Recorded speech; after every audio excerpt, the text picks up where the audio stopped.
إن الحمد لله نحمده ونستعينه ونستغفره ونعوذ بالله من شرور أنفسنا ومن سيئات أعمالنا من يهده الله فلا مضل له ومن يضلله فلا هادي له وأشهد أن لا إله إلا الله وحده لا شريك له وأشهد أن محمدا عبده ورسوله أما بعد فإن خير الحديث كتاب الله وخير الهدي هدي محمد صلى الله عليه وسلم وشر الأمور محدثاتها وكل محدثة بدعة وكل بدعة ضلالة وكل ضلالة في النار فأعوذ بالله السميع العليم من الشيطان الرجيم من همزه ونفخه ونفسه بسم الله الرحمن الرحيم يا أيها الذين آمنوا اتقوا الله حق تقاته ولا تموتن إلا وأنتم مسلمون يا أيها الناس اتقوا ربكم الذي خلقكم من نفس واحدة وخلق منها زوجها وبث منهما رجالا كثيرا ونساء واتقوا الله الذي تساءلون به والأرحام إن الله كان عليكم رقيبا يا أيها الذين آمنوا اتقوا الله وقولوا قولا سديدا يصلح لكم أعمالكم ويغفر لكم ذنوبكم ومن يطع الله ورسوله فقد فاز فوزا عظيما أما بعد أعوذ بالله من الشيطان الرجيم بسم الله الرحمن الرحيم قال الله تعالى عز وجل ربما يود الذين كفروا لو كانوا مسلمين وقال النبي صلى الله عليه وسلم يقول تبارك وتعالى لأهون أهل النار عذابا لو كانت لك الدنيا وما فيها أكنت مفتديا بها فيقول نعم الحديث اللهم انفعني بما علمتني وعلمني ما ينفعني وزدني علما رب اشرح لي صدري ويسر لي امري واحلل عقدة من لساني يفقهوا قولي اللهم رب زدني علما آمین۔ پیارے بزرگوں، نوجوان ساتھیوں، پیارے بچوں اور خواتین ملت، آج کے جمعہ خطبہ میں اب لوگوں کے سامنے جس موضوع کو لے کر کھڑا ہوا ہوں وہ موضوع ہے ایمان کی حفاظت، وقت کی اہم ضرورت۔ اللہ تعالیٰ نے ہم سب کو مومن بنا کر اس دنیا میں بھیجا ہے۔ یقین مانو ایمان سے بڑھ کر کوئی بڑی دولت نہیں ہے۔ ایک مسلمان کے لیے ایمان جیسی نعمت اور کوئی نہیں ہو سکتی ہے۔ ایک مسلمان مالدار ہو سکتا ہے لیکن اگر وہ مومن نہیں ہے تو کچھ کام کا نہیں۔ ایک مسلمان صحت مند ہے لیکن وہ مومن نہیں ہے تو کچھ وہ صحت مندی اس کے لیے کچھ کام کی نہیں ہے۔ دیکھا جائے تو ایک مومن کے ایک مسلمان کے لیے سب سے بڑی نعمت اگر کوئی ہے تو وہ ایمان کی نعمت ہے، ایمان کی دولت۔ انسان کو مکمل مومن ہونا چاہیے۔ جب اللہ تعالیٰ نے مجھے اور آپ کو مسلمان گھرانے میں پیدا کیا، جب ہماری آنکھ کھلتی ہے تو لا الہ الا اللہ محمد الرسول اللہ ہماری زبان سے نکالنے کی کوشش کی جاتی ہے۔ جب زبان ہڑبڑانے لگتی ہے تو ہم کلمہ طیبہ اپنے منہ سے نکالتے ہیں۔ جب ہوش سنبھالتے ہیں تو اللہ تعالیٰ کی مدد اور توفیق سے کچھ بڑے بڑے کام کر لیتے ہیں۔ انہی سب معاملات میں ایک مسلمان کو اپنی زندگی کے اندر مکمل مومن بننے کی کوشش کرنی چاہیے۔ کیوں؟ کیونکہ ایمان بہت بڑی نعمت ہے۔ اور آپ کو یہ بتاتے ہوئے تعجب بھی ہوگا، بخاری کی روایت، یہ ایمان جانے میں بہت دیر نہیں لگتی ہے۔ آپ سمجھتے ہیں یا ہم سمجھتے ہیں کہ ایک مرتبہ مسلمان کے گھرانے میں ہم نے آنکھیں کھول لی یا ہم نے کلمہ طیبہ اپنی زبان سے نکال لیا تو ہم مرتے دم تک مومن اور مسلمان رہیں گے، ایسا کچھ نہیں ہے۔ بخاری کی روایت میں آپ کے سامنے بیان کروں گا تو تعجب ہوگا۔ آپ صلی اللہ علیہ وسلم نے لمبی حدیث بیان کی اور صحابہ نے آپس میں بات کرتے ہوئے کہا کہ بھئی ایمان کی حفاظت کیسے کی جائے؟ یا ایمان نکلتا کیسے ہے؟ ایمان کیسے نکلتا ہے؟ جب ایک مومن ہوتا ہے، مسلمان ہوتا ہے، تو ایمان نکل کیسے جاتا ہے؟ تو صحابہ نے کہا کہ اپنی انگلیوں کو ایسے دوسرے ہاتھ میں ایسے کر کے کہا کہ ایمان ایسے ہی نکل جاتا ہے. ایسے ہی انگلیاں رکھ کر مثال دیتے ہوئے کہا جیسے ہم انگلیاں ایسے کرنے میں زیادہ دیر نہیں لگتی ہے، ویسے ہی کسی انسان کے دماغ اور دل میں ایمان کے نکلنے سے زیادہ دیر نہیں لگتی ہے. پھر اگر وہ توبہ کرتا ہے تو پھر اور ایک مرتبہ صحابہ نے مثال دیتے ہوئے کہا کہ ایمان ایسے ہی پھر سے آ جاتا ہے جب بندہ سچے دل سے توبہ کرتا ہے، اپنے گناہوں کی معافی اللہ تعالیٰ سے مانگ لیتا ہے. اس حدیث سے پتہ یہ چلا کہ ایمان بہت جلد نکلنے والا ہے. اس لیے تو آپ صلی اللہ علیہ وسلم کی دعا ہمیں سکھاتی ہے، یا مقلب القلوب ثبت قلوبنا علی دینک علی طاعتک علی دینک. کہا اے دلوں کے الٹ پھیر کرنے والے، تم میرے دل کو دین پر قائم رکھ، ثابت کر دے میرے دل کو، تم میری باڈی کو ثابت قدم کر دے، اسلام اور ایمان پر ثابت قدم مجھے جما دے. یہ دعا آپ صلی اللہ علیہ وسلم نے سکھائی ہے. اور اسی لیے اللہ تعالیٰ نے قرآن مجید کے اندر اور ہر خطبے میں ہر خطیب یہ آیت کریمہ پڑھتا ہے، یا ایھا الذین آمنوا اتقوا اللہ حق تقاتہ ولا تموتن الا وانتم مسلمون. موت آئے جیسے اللہ تعالیٰ نے تمہاری آنکھیں کھول کر تمہیں مسلمان گھرانے میں پیدا کیا، تو اس بندے کے لیے ضروری بنتا ہے کہ وہ اپنے ایمان کی اپنی زندگی میں حفاظت کرتے ہوئے جب اس دنیا سے رخصت ہو تو وہ مومن ہو کر ہی مرے، مومن ہو کر ہی مرے.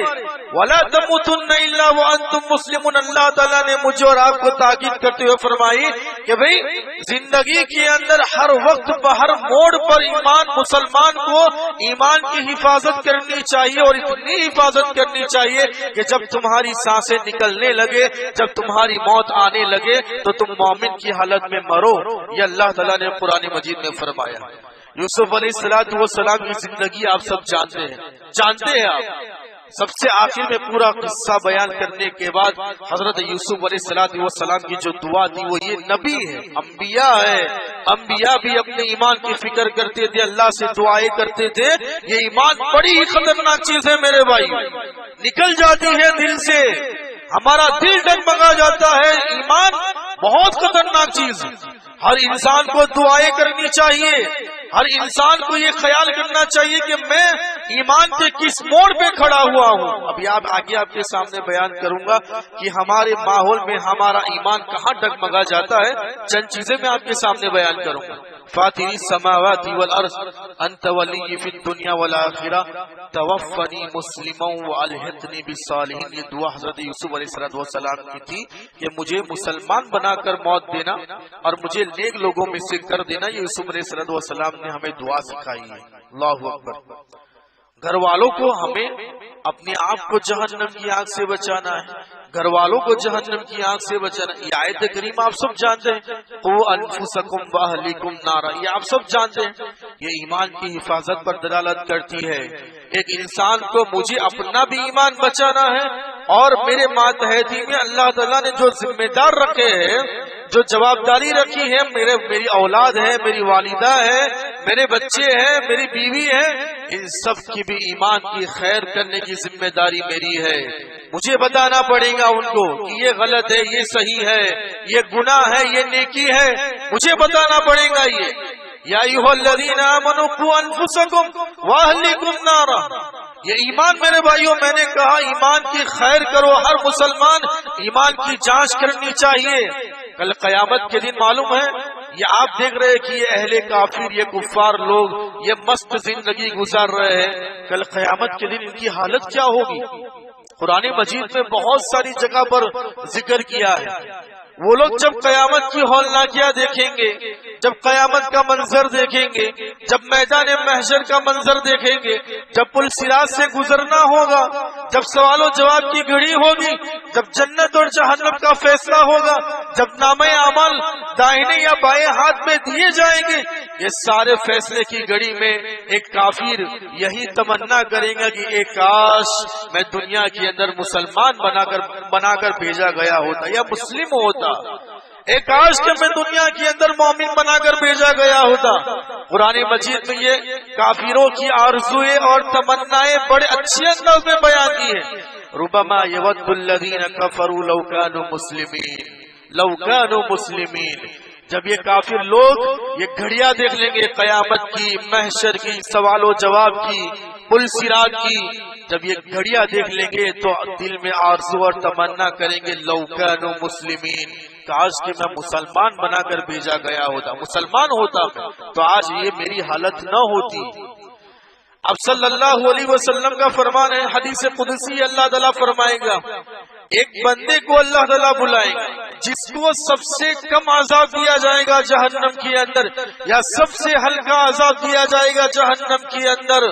اللہ تعالیٰ اس بندے کو بلا کر کہے گا لو کانت لک الدنیا وما فیہا، اے وہ شخص کیا اگر تیرے پاس یہ دنیا ہو، ساری دنیا تیرے پاس ہو، اور یہ دنیا جیسا اور بھی تیرے پاس ہو، مالا مال تو ہو، کیا تو اس عذاب سے چھٹکارا چاہے گا؟ یہ ساری چیزیں مجھے دے کر یہ چھٹکارا، عذاب سے چھٹکارا حاصل کرنا چاہے گا؟ وہ بندہ فوراً اپنی زبان سے کہے گا ہاں اللہ تعالیٰ میں یہ چھٹکارا حاصل کرنا چاہوں گا، لیکن اللہ تعالیٰ کہے گا یہ گھڑی نہیں ہے تیرے پاس، میں نے تجھے دنیا میں تجھے بھیجا تھا نیک عمل کرنے کے لیے، نبیوں آئے، قرآن مجید آیا، لوگوں نے تجھے نصیحت کی، لیکن تو نے بات مان نہیں، یہ سمپل سی بات تھی، اگر تو مان لیتا تو آج یہ تیری حالت نہیں ہوتی۔ ایک اور حدیث کے اندر آپ صلی اللہ علیہ وسلم فرماتے ہیں دنیا بھر کا سونا اگر تجھے دیا جاتا تو کیا تو یہ جہنم کی عذاب سے چھٹکارا لینے کے لیے اللہ تعالیٰ کو فدیے میں دیتا یہ سونا؟ وہ بندہ کہے گا کہ ہاں میں فوراً دے دیتا، پورا سونا لے کر جاؤ، لیکن یہ جہنم کی عذاب سے مجھے چھٹکارا دے دو۔ کہاں سے چھٹکارا ملنے والا ہے میرے بھائیو؟ اللہ تعالیٰ نے مجھے اور آپ کو ذرہ تھوڑی یعنی مومنانہ سمجھ بوجھ دی ہے، قرآن مجید دیا ہوا ہے، قرآن جانتے ہیں، حدیث جانتے ہیں، ہم اپنی زندگیوں میں ایمان کو چیک کریں کہ میرا ایمان کہاں ہے میرے بھائیو۔ یہ بہت بڑی چیز ہے، یقین مانی بہت بڑی چیز ہے۔ اس کا اندازہ جب آنکھیں بند ہونے لگے گی، جب موت کا منظر قریب آئے گا، موت کا منظر جب قریب آئے گا تب اس کا اندازہ ہوگا کہ میں نے دنیا میں کیا کیا کیا اور میرا ایمان کہاں تک تھا اور میں نے کیا نہیں کیا۔ اللہ اکبر، ایمان کی جانچ کیجیے۔ کچھ باتیں آپ کے سامنے بیان کروں گا کہ ہمیں ایمان کی حفاظت کہاں کرنی ہے ماحول کو دیکھ کر۔ دیکھیے کھلے طور پر ہم بات کرتے ہیں، آج جتنے بھی باطل عقیدے ہیں ان میں ہم اپنی ایمان کی خیر کریں۔ دیکھنے میں تو سب نمازی ہیں، سب کلمہ گو ہے، لیکن جب مسجد سے باہر نکلتے ہیں تو زندگی پلٹ جاتی ہے، اعمال ان کے دوگلے ہو جاتے ہیں۔ آیات یہ میلے ہیں، یہ عیدیں ہیں، یہ محرم کا جلوس لے لیجئے اب یہ عید میلاد کی عید لے لیجئے، یہ ناتل کا جشن لے لیجئے، اب یہ میلہ جو لگتا ہے لے لیجئے، یہ ساری جو باطل آیات کہتے ہیں، عیدیں باطل عیدیں جو کہتے ہیں، ان میں جانا، ان کے جلوس میں حصہ لینا یا دیکھنے کے لیے ہی، مزے لینے کے لیے ہی، کیا ایک مومنانہ زندگی اتنی بیکار ہے کہ مزے لینے کے لیے انسان جاتا ہے؟ ہمارے پاس کوئی مقصد نہیں ہے، ہمارے پاس کوئی ٹارگٹ نہیں ہے۔ ایمان کی حفاظت کیجیے میرے بھائیوں۔ سلف یہ بات کہا کرتے تھے اہل بدعت کی مجلسوں میں بیٹھنا، ان کی باتیں سننا اور ان کی کتابوں کو پڑھنا یہ بہت غلط بات ہے۔ ہو سکتا ہے کہ آج تم نے پڑھی ہے کل تم اس پر عمل کرنے لگو، ہو سکتا ہے کہ آج تم نے سنی ہے کل تم اس پر عمل کرنے لگو۔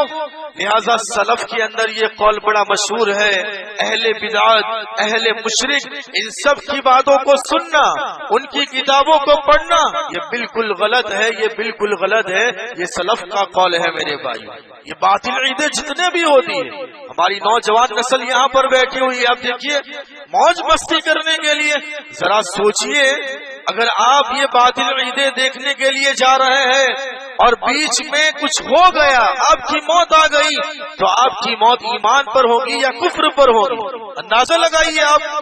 بخاری کی روایت میں آپ کے سامنے بیان کرتا ہوں، آپ صلی اللہ علیہ وسلم نے فرمایا جب مومن زنا کرتا ہے تو وہ اس کو مومن نہیں رہتا ہے، ایمان والا نہیں ہوتا ہے۔ جب مومن چوری کرتا ہے تو وہ مومن نہیں رہتا ہے، جب مومن شراب پیتا ہے تو وہ مومن نہیں رہتا ہے، جب مومن ناحق قتل کرتا ہے تو وہ مومن نہیں رہتا ہے۔ یعنی آپ صلی اللہ علیہ وسلم سمجھا رہے کہ جب مومن کوئی گناہ کرتا ہے نا تو اس دیر کے لیے ایمان اس کے دل و دماغ سے نکل جاتا ہے۔ اب ذرا سوچئے، اگر انسان کی حالت ایسی حالت میں موت آتی ہے جہاں پر وہ کفر کر رہا ہوتا ہے، شرک کی عمل دیکھنے کے لیے جا رہا ہوتا ہے، تو وہ ایمان کی موت کہلائیں گی یا کافر کی موت کہلائیں گی؟ ذرا سوچئے آپ۔ زنا کرنے والا اگر زنا کرتا ہے اس کی موت آ جاتی ہے تو آپ کیا کہو گے اس موت کو؟ شراب پینے والا اگر اس کی موت آ جاتی ہے شراب پیتے پیتے تو کیا کہو گے آپ اس کو؟ سوچنے کی بات ہے میرے بھائی۔ تو یہ باطل آیات پر اپنے ایمان کی حفاظت کی، یہ بڑا ضروری ہے۔ نمبر 2، فلاں ڈیز بہت آج منائے جانے لگے، برتھ ڈے پارٹی، فلاں پارٹی، فلاں پارٹی، فلاں پارٹی۔ اس میں اپنے ایمان کی خیر کرنے کی ضرورت ہے۔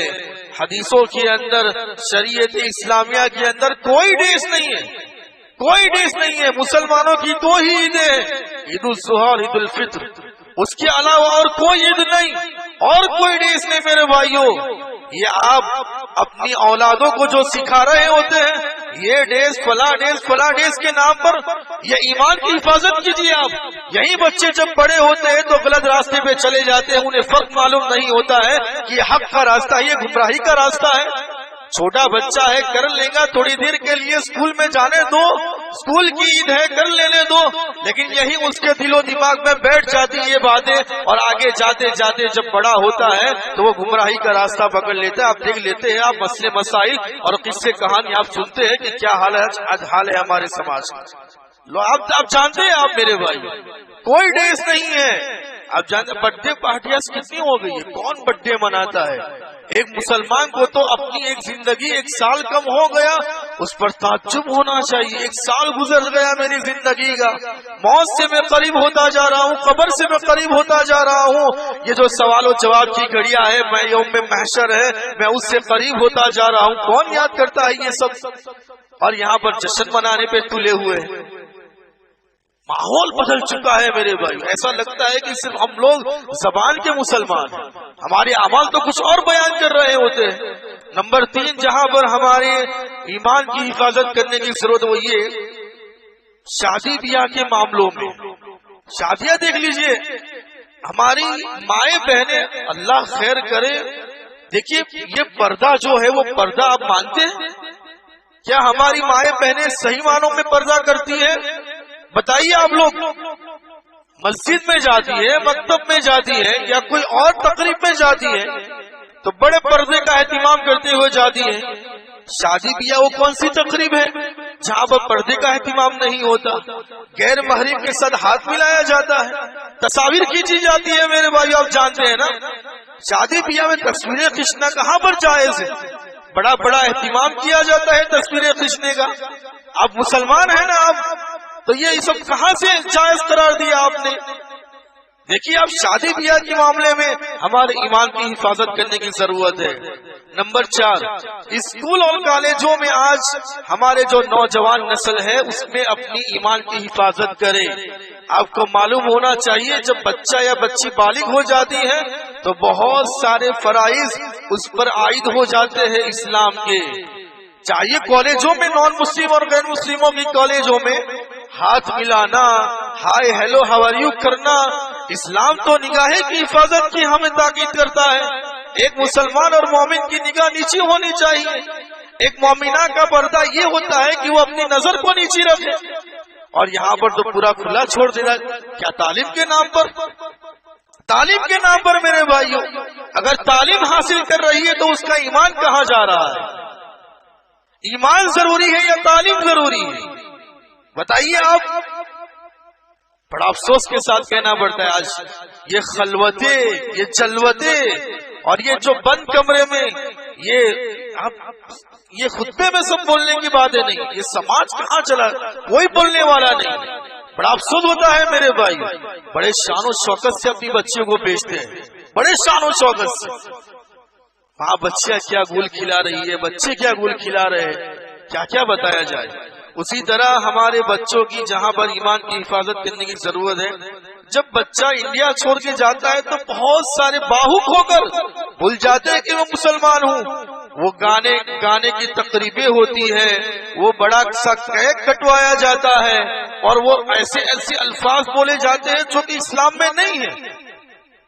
اگر آپ کو یہی سب کرنا تھا تو مت بھیجیے اپنے بچے کو. تھوڑی دیر کے لیے آپ بھول جاتے ہیں کہ میں مسلمان ہوں، میں مومن ہوں. یہ بڑا ایمان دیکھیے. آپ جانتے ہیں کہ ہمارے انبیاء جب ان کی موت کا وقت قریب آتا تو اپنے بیٹے کو جمع کر کے یہ نہیں کہتے بیٹا یہ کر وہ کر وہ کر، ایک ہی بات کر دے، بیٹا اپنے ایمان کی حفاظت کر. ایک ہی بات کر دے. ابراہیم علیہ السلام کو آپ جانتے ہیں کتنے بڑے انبیاء نبی تھے. یعقوب علیہ السلام کتنے نبی تھے. ان کی نسل سے پوری انبیاء کا سلسلہ شروع ہوا. وہ اپنی نسل کو سمجھا رہے ہیں. وَوَصَّى بِهَا إِبْرَاهِيمُ بَنِيهِ وَيَعْقُوبُ يَا بَنِيَّ إِنَّ اللَّهَ اصْطَفَى لَكُمُ الدِّينَ فَلَا تَمُوتُنَّ إِلَّا وَأَنْتُمْ مُسْلِمُونَ. ایک ہی وصیت. ابراہیم اپنے بچے کو وصیت کر رہے ہیں، یعقوب اپنے بچے کو وصیت کر رہے ہیں، بیٹا اللہ تعالیٰ کے نزدیک اسلام ہی دین پسندیدہ دین ہے، لہذا تم مسلمان ہو کر ہی من. یہ وصیت کر رہے ہیں. کوئی اپنے بچے کو یہ وصیت کرتا ہے؟ کتنا ضرور. دیکھیے فرق دیکھیے میرے بھائی. اگر ہم مومن ہیں، مسلمان ہیں، تو ہمارا عمل جدا کیوں ہے، الگ کیوں ہے ہمارا عمل. اسی طرح ہمیں ہمارے ایمان کی جانچ جہاں پر کرنی ہے وہ ہے تنہائی میں. جب انسان تنہا ہوتا ہے تو اس کی ایمان کی جانچ کرنی چاہیے. وہ تنہائی میں کتنے، کیونکہ تنہائی میں صرف اللہ تعالیٰ اسے دیکھ رہا ہوتا ہے. اسی طرح جب انسان گھومنے پھرنے جاتا ہے تو وہ ایمان بھول جاتا ہے. گھومنے پھرنے جاتا ہے تو انسان اپنی ایمان کی حفاظت کرے. آپ دیکھے ہوں گے جب گاڑیاں جاتی ہیں تو گاڑیوں میں گانے شروع ہو جاتے ہیں. یہ گانے کہاں سے جائز ہے سننا بتائیے. جب آپ سنسنیری پہ گھوم رہے ہوتے ہیں، آپ تصاویر کھینچ رہے ہوتے ہیں، تو وہاں پر آپ گانے کا سٹیٹس لگا کر سب کو سناتے ہیں کہ میں یہاں ہوں اور یہ گانا سن رہا ہوں. یہ کہاں جائز ہے بتائیے. آپ ایک تو گناہ بھی کر رہے ہیں اور گناہ کروا بھی رہے ہیں، اور ڈنکے کی چوٹ پر یہ اعلان بھی کر رہے ہیں کہ میں گناہ کر رہا ہوں. ڈنکے کی چوٹ پر یہ اعلان کر رہے ہیں کہ میں گناہ کر رہا ہوں. اللہ اکبر. بڑے افسوس کے ساتھ کہنا پڑتا ہے یہ ساری باتیں. اللہ اپنے دل و دماغ میں ایمان بٹھائیے. زبان سے زیادہ ضروری ہے کہ دل کا مومن ہونا چاہیے، اپنے دماغ کا مومن ہونا چاہیے. اسی لیے تو یہ دعا اللہ تعالیٰ نے مجھے اور آپ کو آپ صلی اللہ علیہ وسلم سکھائی ہے. آپ ذرا سوچئے، آپ صلی اللہ علیہ وسلم کی ذات ایمان کے لیے دعا سکھا رہی ہے، وہ فکر کر رہی ہے، وہ ذات فکر کر رہی ہے جو جنتی ہے، جنت میں پہلا جانے والا شخص ہے، ویسے وہ ایمان کی فکر کر رہا ہے. اللہ اکبر. اللہم اعطینی ایمانا صادقا. اللہ تعالیٰ سچا ایمان والا بنا، سچا ایمان مجھے نصیب کر. وَيَقِينًا لَيْسَ بَعْدَهُ كُفْرًا. ایسا یقین میرے اندر آ جائے کہ میں اس کے بعد کبھی کفر نہ کروں. یہ دعا ہے. اللہم انی اعوذ بک من الکفر. اللہ تعالیٰ مجھے کفر سے بچا. ربنا لا تزغ قلوبنا بعد اذ هديتنا وهب لنا من لدنك رحمة انك انت الوهاب. ہدایت کا راستہ نصیب ہونے کے بعد اللہ تعالیٰ مجھے گمراہ مت کر دے. دعا ہے، قرآن مجید کی دعا ہے. اللهم ارنا الحق حقا ارنا الحق حقا وارزقنا اتباعه. اللہ تعالیٰ مجھے حق کا ساتھ دینے والا بنا، حق کا پیروکار مجھے بنا. میری زندگی کے اندر حق کو واضح کر دے اور میں حق کی پیروی کروں. وَأَرِنَا الْبَاطِلَ بَاطِلًا وَارْزُقْنَا اجْتِنَابَهُ. اللہ تعالیٰ تو مجھے باطل کا بھی راستہ سامنے دکھا دے، یہ باطل ہے اور تو مجھے اس سے بچا بھی لے. یہ دعا ہے صلی اللہ علیہ وسلم. لہذا بڑا ضروری بنتا ہے کہ ہم لوگ اپنے ایمان کی خیر کریں، حفاظت کریں. بہت ساری باتیں ہیں جو ابھی آپ کے سامنے نہیں رکھی ہے.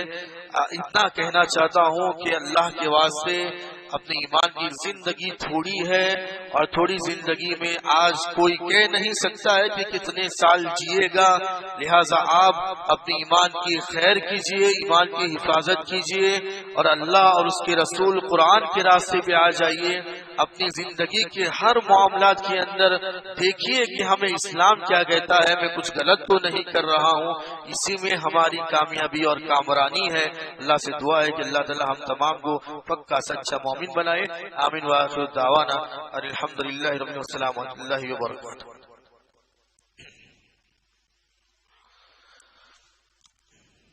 ان اللہ